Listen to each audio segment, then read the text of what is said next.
Eita, o caso Padre Zé. Aconteceu a terceira audiência de instrução ao vivo. Rubem Júnior, o que é que houve, Rubem? Qual a novidade? Agora, vamos. Rota da Notícia. Ufa, Vinícius, aquilo que você disse, finalmente aconteceu a audiência de instrução. Depois de 2 adiamentos, dia 20 de maio e dia 13 de junho, por alegações das defesas, principalmente do Padre Egídio, foram adiadas essas audiências de instrução. Mas hoje não teve como adiar novamente e aconteceu. Os advogados que defendem Padre Egídio participaram da audiência de instrução de forma híbrida, virtual. Já o advogado que defende Amanda e Janine participou de forma presencial.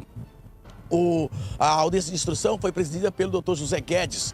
Teve como assistente da acusação, né, inclusive, a equipe do GAECO, que trabalhou em toda a investigação sobre os desvios, principalmente dos celulares apreendidos pela Fazenda e doados ao Padre Zé, para que vendidos, o dinheiro fosse revertido em ações para o próprio hospital. Só que aí desvirtuaram a função da venda de celulares, venderam de mais a uns, já de forma direcionada, prejudicando o livre acesso à compra desses aparelhos que tinham o objetivo de solidariedade ao Padre Zé.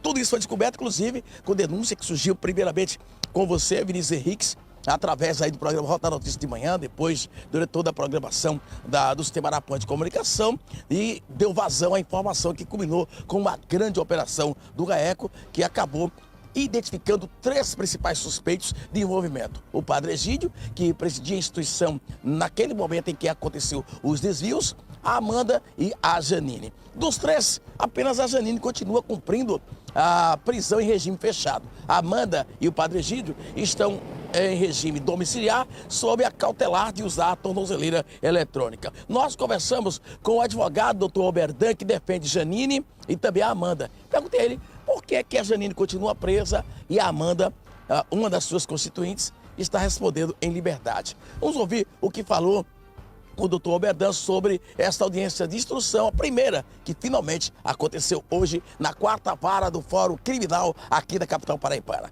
Vamos ouvir o que disse o advogado. Hoje ocorreu parcialmente a audiência de instrução e julgamento, foram ouvidas uma delegada de polícia e mais uma testemunha. Foi reaprazado para o dia 31 e 1º de agosto a continuidade da audiência de instrução. A audiência demorou um certo tempo para iniciar as oitivas pelo fato da defesa entender que há uma violação latente da preservação da cadeia de custódia da prova. Essa é uma discussão processual extremamente técnica que estamos debruçando nesta persecução penal. Então, doutor Oberdan, o senhor defende a Amanda e a Janine. O que é que o senhor conseguiu alegar aí para tentar dar à Janine o mesmo benefício dos demais envolvidos no caso? A defesa tem, de forma reiterada, sustentado o relaxamento de prisão. Nós estamos aqui, já é a terceira audiência, eu entendo que o fato em si não é complexo, estamos diante de um processo que temos apenas 3 pessoas que estão a responder à acusação. A defesa entende que é o caso de relaxamento de prisão pelo flagrante excesso de prazo. A prisão cautelar, na minha ótica, na ótica da doutrina e da jurisprudência, afronta o princípio da razoabilidade, o princípio da proporcionalidade, inclusive também o princípio da proibição do excesso. A defesa tem, de forma reiterada, estamos confiantes de que vamos conseguir a liberdade, porque a liberdade é a regra, a prisão é a exceção. Doutor, o senhor destacou que ainda teremos mais 2 datas em termos de audiência de instrução. Além dessas, teremos mais 2 datas. Só após a conclusão dessas audiências de instrução é que poderemos ter uma definição sobre quando, de fato, esses que estão sendo acusados, inclusive seus constituintes, irão a julgamento? Exato. Só é possível fazer um juízo de valor com relação à sentença quando coletado toda a prova durante a instrução. Ainda falta ser ouvida as testemunhas arroladas pelo padre, inclusive as testemunhas que possuem foro por prerrogativa. certo? De indicar dia e hora, além das testemunhas que não possuem essa prerrogativa. Então, essa audiência do dia 31, do dia 1º, vai se elastecer. Estamos na torcida de que esse processo consiga concluir o quanto antes, mas também não podemos permitir que esse processo venha atropelar as garantias constitucionais individuais. Rapaz. Ô, Dai. Dai tá aí? Dai.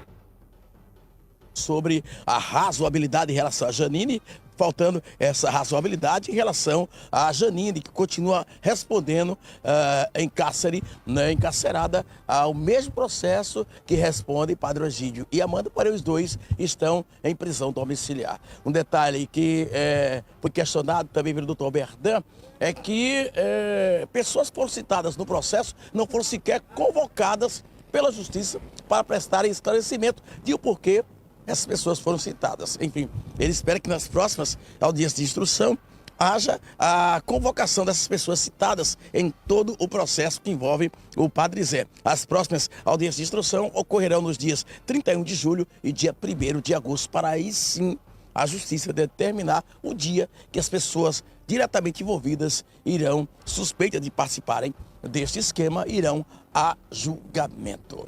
Vamos aguardar o final dessa história. Com isso, quem perdeu e muito foi o Padre Zé, de melhorar ainda mais os seus serviços prestados aos velhinhos, aos vovôs e vovós do nosso estado. Com imagens de Ramon Mota, repórter Rubem Júnior, para a TV Arapuã Band, o melhor da gente. Eu volto aos estúdios, professor Vinícius. Obrigado, grande Rubem Júnior. Dayana. Jai, porque Dayana foi ali, né? Mas quando porque aqui nós temos uma hierarquia, né? O repórter aqui, nós temos uma gerente de conteúdos, que é a chefe do núcleo aqui de jornalismo. Quando eu cheguei para a Dayana, eu disse: Dayana, fui na sala dela, fechou, eu digo: eu tenho uma bomba aí. Ela disse: que é, Vinícius? Eu tenho 27 anos de casa, viu? Eu digo: eu tenho uma bomba aí contra o Padre Egídio. Ela disse: pelo amor de Deus, sério. Porque o Padre Egídio até então era um homem, era Deus no céu e ele aqui na terra.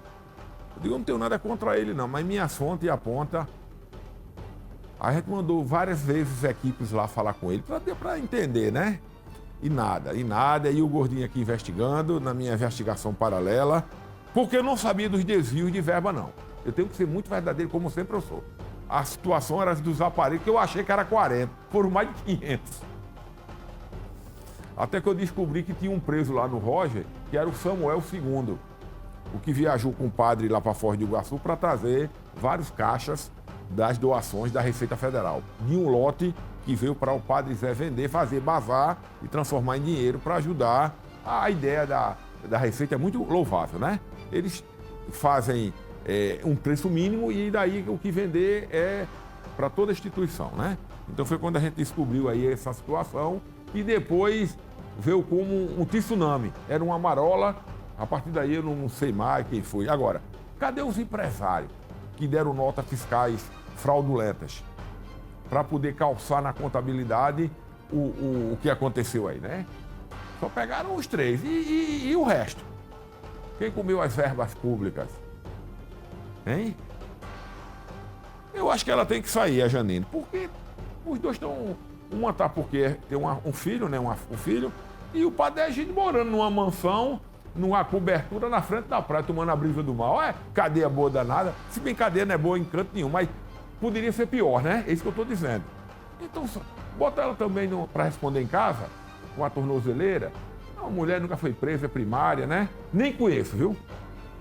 Mas que já tem 2 assim, por que não fala o terceiro, né? Vamos acompanhar.